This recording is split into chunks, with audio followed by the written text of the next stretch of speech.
बेतगुड़ा स्थित मल उपचार केन्द्र ठारे एक पेड़ माँ के नाम वृक्षरोपण कार्यक्रम अनुष्ठित।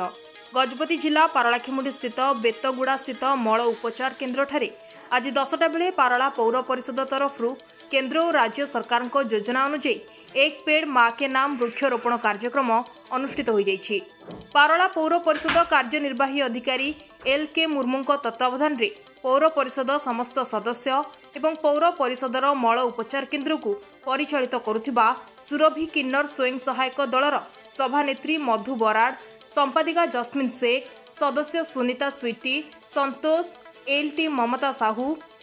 रामचंद्र पालका आदि समस्ते उपस्थित रहिथिले।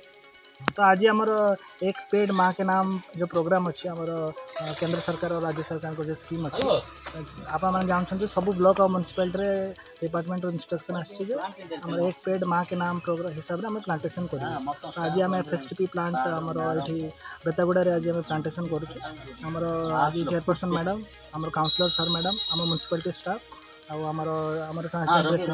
FSTP प्लांट को ऑपरेट कर प्रेजेंस आज वृक्षरोपण कर प्लस आमर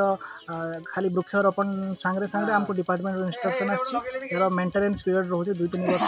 जमी गछटा भलसे आम मेंटेन हो 2-3 वर्ष से आम इंश्योर